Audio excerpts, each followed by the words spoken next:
أما موضوعنا القادم مشاهدينا الكرام فهو موضوعنا موضوع عودة غائب. في هذه الفقرة طبعا شوق كبير جدا أشرح لكم التفاصيل مشاهدينا الكرام كما حصل مع هذا المواطن الذي اسمه عبد الله علي عميرة. كان يراسلوني أسرته من تهامة من محافظة الحديدة ويقولوا يا أخي الكريم نتوسل إليكم بأن تعلنوا عن هذا الابن. طبعا هذه الصورة الظاهرة على الشاشة مشاهدينا الكرام التي على اليمين الصورة لهذا الأخ عبد الله علي عميرة قبل 20 عاما عندما ذهب للغربة. كان معهم صورة واحدة. هذه الصورة نشرتها في البرنامج أكثر من 3-4 مرات وفي صفحتي في الفيسبوك أكثر من 10 مرات، وكنت أناشد الناس أقول إخواني هؤلاء أسرته تعبانة جدا ومنتظرة منكم بأن تنقذوها وأن تقفوا إلى جوارها. المهم أنه المستجدات في هذا الموضوع مشاهدينا الكرام تواترت تباعا فكرة بعد فكرة فكذا حتى حصل ما لم يكن في الحسبان أبدا. طبعا أم وأب قدهم كبار في السن ومتعبون جدا. ابنهم سيغترب قبل 20 عاما وكأنه فص ملح وذاب اختفى تماما حتى قيض الله واحد من الإخوة المواطنين موجود في المملكة العربية السعودية أن التقى هذا الشاب بالصدفة وهو في منطقة خلا يرعى الأغنام عايش لمدة 20 عاما بدون سؤال ولا اهتمام. من هو هذا الشاب؟ لا أدري من هو هذا الشاب. هذا الشاب يظهر لكم الآن، يظهر لنا في المقطع الفيديو الآن ويتكلم عن اسمه وتفاصيله كامل. أبوي اسمه علي يحيى أميرة ينقبنا هو اسمه منير. زين جده منير. انت كامل، انت اسمك عبد الله علي. عبد الله علي علي. علي عميرة يحيى عميرة. يحيى أميرة. ايوه. من اي قبيلة؟ من الزراني. من الزرانيق. إيه. اسم الهجرة حقكم؟ بني سعيد. بني سعيد. إيه. وين الموقع بالضبط؟ بين بيت الفقيه وبين وين؟ شرق بيت الفقيه 15 كيلو. شرق بيت الفقيه 15 كيلو. إيه. ما شاء الله. عمانك وش اساميهم؟ أمانة ما معي أد حد. أمانة الله يرحمهم. بس وش اساميهم؟ ولا معهم عيال ولا ما معهم عيال ولا لا الحس؟ مرة. زين. وش اسمها؟ اللهم صل. كم في الموقع هذا تشتغل؟ 19 سنة. ايوه. و4 شهور. 19 سنة و4 شهور. إيه. من يوم رحت من هلك. من يوم رحت من هلك انت جيت هنا طوالي. من يوم رحت الحين 20 سنة. إيه؟ أنا خايف لي سنة في جدة. لك 20 سنة من يوم رحت من عندهم. إيه. زين. جمعك أحد من جماعكم هنا في الديرة هذه؟ جمعي ناس وراحوا. إيه. تعرف اساميهم؟ إيه. واحد اسمه سلطان أحمد المرزوقي. ايوه. من جماعكم. إيه. إيه. مزبوط. إيه. يا الله يسهل امرك ان شاء الله. انا ان شاء الله اوصل صوتك لاهلك ويجونك وان شاء الله ياخذونك وانت غانم سالم وان شاء الله حظك زين ان شاء الله ان الله ان شاء الله انقذك عن طريقنا ان شاء الله. ان شاء الله. شكرا. طبعا مشاهدينا الكرام ظهروا لي يا استاذ مصطفى انت والاخ عادل الاستاذ عادل الصوره من جديد. هذه الصوره مشاهدينا الكرام هذا نفسه المغترب عبد الله علي عميرة. انظروا كيف صورته أول غيابه وصورته بعد 20 عاما من الغياب. طبعا عاش مشردا يتيما مسكينا في هذه المنطقة النائية يعني تقريبا في الرياض أو ما جاورها في منطقة رعي. فظل يرعى عند هذا الرجل لمدة 20 عاما 19 عام و4 أشهر كما قال. ما أدري ما هو الذي خلاه يغيب هذه الفترة كلها ولماذا غاب هذا الزمن كله وما سألش على أبوته ولا على أسرته.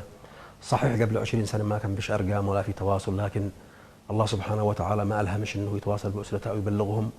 هو كان في منطقة النائية الصحيح لو ما جبر الله بخاطر هذا الرجل السعودي تقريبا سجل معه.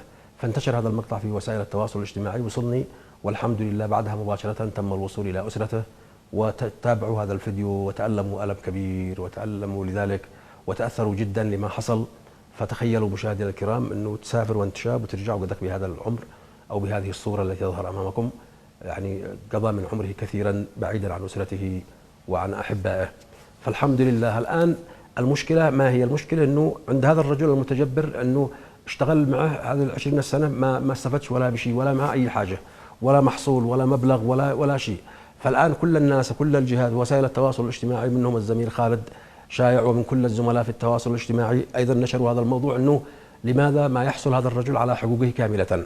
فانتشر هذا المقطع ربما أيضا في وسائل التواصل في الغربة ووصل إلى الجهات الرسمية. تم إلقاء القبض على هذا الرجل اللي بيشتغل عنده وعلى المواطن اليمني لأنه مخالف للإقامة. بيقولوا أنه الخف المواطن هذا شغله وهو مخالف للإقامة وبالتالي الآن هذا محاسب وهذا محاسب. لكن الأهم أتمنى من الجهات الرسمية بأن تعيد اعتبار هذا المواطن وأن تعيد له حقوقه كاملة غير منقوصة، لأنه ضاع عمره 20 سنة من عمره وهو غايب مغيب تماما عن أهل وعن أسره وعن أحباب، وأمه ثكلى في البلاد وعد تسمعوها في هذه اللحظات والأب تسمعوه.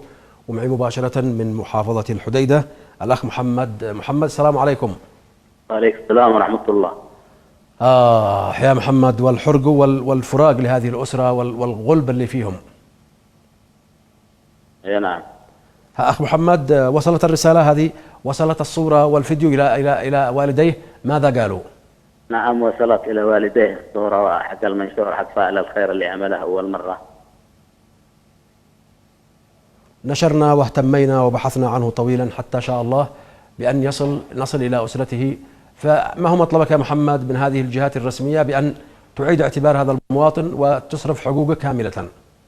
أكيد والله نحن بدورنا نناشد الجهات المختصة إنها تعطي حقوقها، أقل شيء يطلع الله حقوقها وتعويضها عن ما فات من عمره، وأن يصل إلى أسرته معافى كريما شافيا بخير إن شاء الله، وستكون أجمل اللحظات. محمد، أبوه ولا أمه عندك؟ أيوه موجود. خليه يكلمهم. عم علي.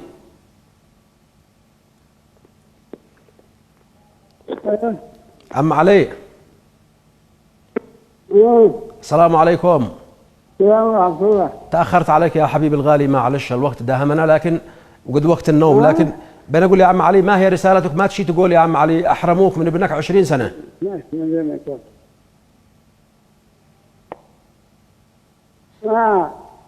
عم بس ماشي هنا. عم السلم.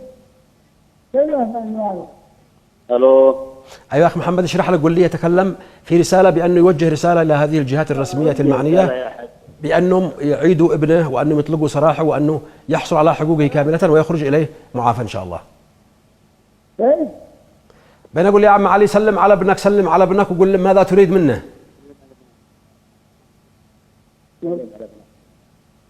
سلم عليه. رجل مسن كبير ما يفهمناش.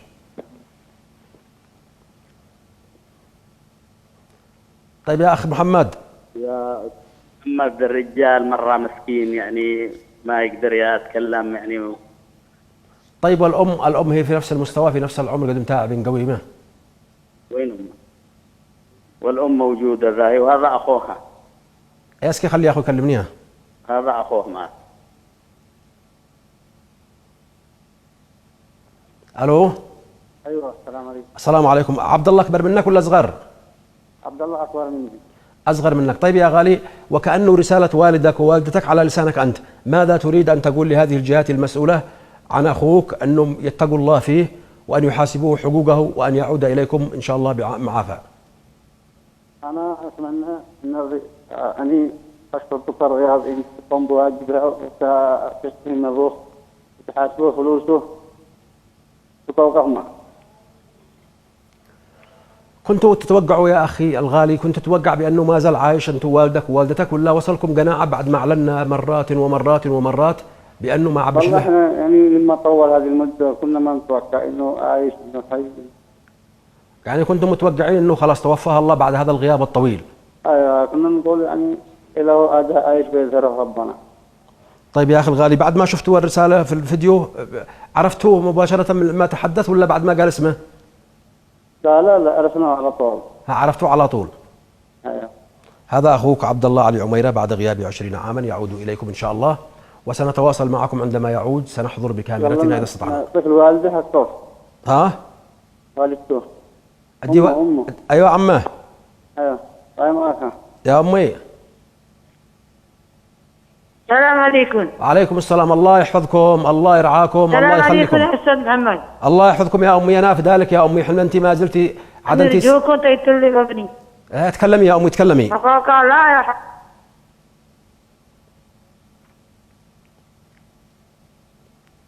تكلمي يا أمي، تكلمي.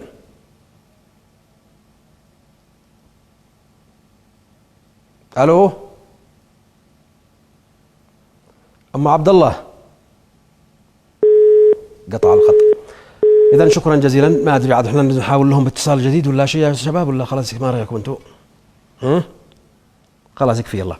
المهم هذه قصة عبد الله علي عميرة مشاهدينا الكرام، آخر صورة تجمعنا به على الشاشة مشاهدينا الكرام. هذه صورة الأخ عبد الله عندما ذهب قبل 20 عاما في اليمين، والصورة الثانية. هذا طبعا عظة وعبرة لكل الإخوة المواطنين الذين يذهبون. تصلني رسائل كثيرة من الإخوة المواطنين: اتقوا الله بأن مجموعة منكم من المغتربين يمتنع عن التواصل بأسرته، ويقولوا يا أخي الكريم عارف أنه موجود في منطقة جدة أو في الرياض أو في كذا، لكنه ممتنع عننا من 15 و20 عاما. وقسما بالله أني رجعت حرج حتى لا أنشر. أقول لهم يا أخواني اتقوا الله، أقول لهم رجاء تواصلوا بأسركم، اهتموا بأسركم. ما يجب أبدا، لأنه الإنسان ما يضيعش أبدا في هذه الحياة، لا بد أن يظهر ويموت لا وافي. يعني لا بد أن تعرف أسرته أنه عايش أو متوفي، حتى وإن مات الجثة لا تدفن إلا بعد ما يجوا أهله. فاتقوا الله في أسركم مشاهدينا الكرام، واهتموا وارعوهم وراسلوهم واكرموهم مثل ما أكرموكم. أنت ما قعدت فلان إلا بأبوك وأمك. فاتقوا الله في هذه النقطة. جزاكم الله خيرا وليحفظكم الله مشاهدينا الكرام.